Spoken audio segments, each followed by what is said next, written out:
This is VIVO Y21S, and today I would like to show how you can add an event to calendar on this device. So to start, you will need to launch the calendar app.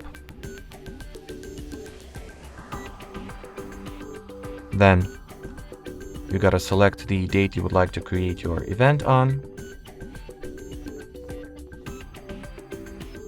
Then hit this plus icon, choose an event option from the list of options, or from the list of things you can add to your calendar rather, and now fill out whatever, all the event details, for example its title, time frames, repetitiveness, participants, and so on.